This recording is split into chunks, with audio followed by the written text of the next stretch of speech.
Hi అండి. Welcome back to worry miracles. నేను మీ శ్రావణి. ఈరోజు మనం మన ఛానల్లో మంచి టేస్టీ రెసిపీ అయితే చేసేసుకుందాం. అదే కంద పులుసు. కందగడ్డతో పులుసు పెట్టేసుకుందాం. ఈ కందగడ్డలో చాలా హెల్త్ బెనిఫిట్స్ అయితే ఉన్నాయి. మన బాడీకి కావాల్సిన ఇమ్యూన్ బూస్టింగ్ ప్రాపర్టీస్ కావచ్చు, బ్లడ్ షుగర్ని బ్యాలెన్స్ చేస్తుంది. అందుకే చాలామంది ఫంక్షన్స్లో కూడా ఈ మధ్య కాలంలో కందగడ్డ పులుసుని అయితే తప్పకుండా వడ్డిస్తున్నారు. మరి అలాంటి అన్ని హెల్త్ బెనిఫిట్స్ ఉన్న కందగడ్డతో పులుసు ఎలా పెట్టుకోవాలో ఈ వీడియోలో అయితే మనం చూసేద్దాం. ముందుగా చేతులకైతే కాస్త ఆయిల్ అయితే అప్లై చేసుకొని కందగడ్డని అయితే కట్ చేసుకుందాం. నేనైతే ఒక కందగడ్డలో సగం అయితే కట్ చేసుకున్నాను. దానికి కూడా పైన పీల్ అయితే తీసేసినాను. ఇప్పుడు దాన్ని మరీ చిన్నగా కాకుండా అట్లనే పెద్ద ముక్కలుగా కూడా కాకుండా మీడియంగా కట్ చేసేసుకుందాము. తర్వాత దీన్ని ఎలాగో ఉడికించాలి కాబట్టి చిన్నగా కట్ చేసుకోవాల్సిన అవసరం అయితే లేదు. ఇలా మీరు కట్ చేసుకున్న ముక్కలన్నిటినీ కూడా ఒక గిన్నె అయితే తీసుకొని ఆ గిన్నెలకైతే అన్నీ కూడా వేసేసుకోండి. ఇప్పుడు ఈ ముక్కలతో పాటు మనము ఇందులోకి 1 లేదా 2 గ్లాసుల వాటర్ అయితే పోసేసుకుందాము. దాంతోపాటుగా ఒక పావు టీ స్పూన్ అంత సాల్ట్, పావు టీ స్పూన్ అంత పసుపు కూడా వేసేసుకొని స్టవ్ పైన పెట్టేసుకొని 70% ఉడికేదాకా కూడా ఈ ముక్కలను అయితే మనము ఉడికించుకోవాలి. మధ్య మధ్యలో కలుపుకుంటూ చెక్ చేసుకోవాలి ఉడికినాయో లేదో అని. ఇవి ఉడికేటప్పటికి మనం నెక్స్ట్ ఇంకొక వేరే వర్క్ అయితే చూసుకుందాము. ఒక చిన్న రోల్ అయితే తీసుకుందాం. ఇప్పుడు అందులోకైతే 1 స్పూన్ దాకా జీలకర్ర వేసుకుందాం. అలాగే 1 స్పూన్ దాకా ఆవాలు కూడా వేసుకొని మెత్తగా మీకు ఎంత వీలైతే అంత మెత్తగా పౌడర్ అయితే చేసేసుకోండి. ఇంత కొంచెము మిక్సీలో వేయడానికి సాధ్యం కాదు కాబట్టి, మెత్తగా అవ్వదు కాబట్టి నేను రోట్లోనే దంచుకుంటున్నా. అది కూడా జీలకర్ర కానీ ఆవాలు కానీ వేయించాల్సిన పని అయితే లేదు, ఫ్రై చేసుకోవాల్సిన పని అయితే లేదు. పచ్చివే దంచేసుకొని పౌడర్ అయితే చేసేసుకొని పక్కన పెట్టేసుకుందాం. తర్వాత ఇప్పుడు కంద ముక్కలు అయితే ఉడికిపోయినాయి కదా, వీటిని ఇంకా కొంచెం చిన్న చిన్న ముక్కలుగా కట్ చేసుకొని అవి కూడా ఒక ప్లేట్లో తీసి పక్కన పెట్టేద్దాం. ఇప్పుడు స్టవ్ వెలిగించుకొని స్టవ్ పైన అయితే బాండీ పెట్టేసుకొని అందులోకి 3 లేదా 4 స్పూన్ల దాకా ఆయిల్ అయితే వేసుకొని ఆయిల్ కొంచెం హీట్ ఎక్కాక తాలింపు గింజలు 1 స్పూన్, పావు టీ స్పూన్ అని మెంతులు కూడా వేసుకొని అలాగే ఒక పెద్ద సైజు ఉల్లిపాయని ఇలా పేస్ట్ చేసుకొని వేసుకుందాము. ఇప్పుడు కొద్దిగా ఇది ఫ్రై అయిపోయిన తర్వాత ఇందులోకి ఒక పావు టీ స్పూన్ దాకా అల్లం వెల్లుల్లి పేస్ట్ కూడా వేసుకొని దాన్ని కూడా పచ్చివాసన పోయేదాకా బాగా వేయించుకుందాం.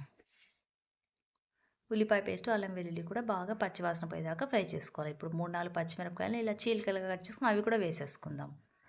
దాంతోపాటు పెద్ద సైజు టొమాటో ఒకటి ముక్కలుగా కట్ చేసుకుని టమాటా ముక్కలు కూడా వేసేసుకుందాము. చిన్నవైతే 2 టమాటాలు వేసుకోండి, పెద్దదైతే ఒకటి సరిపోతుంది.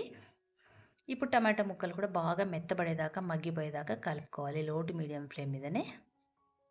ఇలా కలుపుతూనే కొద్దిగా కరివేపాకు కూడా యాడ్ చేయండి. ఫ్లేవర్ అనేది చాలా బాగుంటుంది. ఈ కరివేపాకు కూడా వేసిన తర్వాత టొమాటోలు మెత్తబడినాయి లేదా ఒకసారి చెక్ చేసుకోండి. గరిటతో కొంచెం ఇలా నొక్కినట్టయితే మనకు తెలిసిపోతుంది టొమాటో ముక్కలు మగ్గినాయా లేదా అనేసి. టొమాటో ముక్కలు మగ్గిపోయినాయి అనుకోండి, ఇంకేముంది, మనం పక్కన కట్ చేసి పెట్టుకున్నాం కదా, ఉడికించి కట్ చేసి పెట్టుకున్న కంద ముక్కలు కూడా వేసేసుకుందాం. ఇప్పుడు ఈ ముక్కలు వేసిన తర్వాత కూడా మళ్ళీ ఒకసారి మీదకి కిందకు బాగా అంతా కలిపేసుకుందాం. టమాటాలు తర్వాత ఈ తాలింపు అంతా బాగా కంద ముక్కలకు పట్టేలాగా కలిపేసుకోవాలి. 1 నిమిషం పాటు మీ లో టు మీడియం ఫ్లేమ్ మీదనే బాగా కలిపేసుకోవాలి.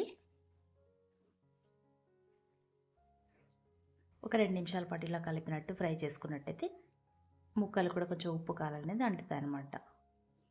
ఇప్పుడు ఇందులోకైతే పావు కప్పు దాకా చింతపండు రసాన్ని యాడ్ చేసుకుంటున్నాను నేను. పులుపు ఎక్కువ తినాలనుకునే వాళ్ళు ఇంకొంచెం వేసుకోండి. దాంతోపాటుగా 1 గ్లాస్ వాటర్ కూడా వేసుకుందాము. వాటర్ వేసిన తర్వాత మళ్ళీ ఒకసారి అన్నీ కూడా బాగా కలిపేసుకొని ఒక పావు కప్పు దాకా పచ్చి కొబ్బరి ముక్కలు కూడా వేసుకుందాం. తర్వాత మనం ఇప్పుడు రోట్లో దంచుకున్న పౌడరు, దాంతోపాటుగా రుచికి సరిపడా కాస్త సాల్ట్, అలాగే పావు టీ స్పూన్ అంత పసుపు, మీరు తినగలిగినంత కారము, 1 స్పూన్ దాకా ధనియా పౌడర్ కూడా వేసేసుకొని అన్నీ ఒకసారి బాగా కలిపేసుకుందాము.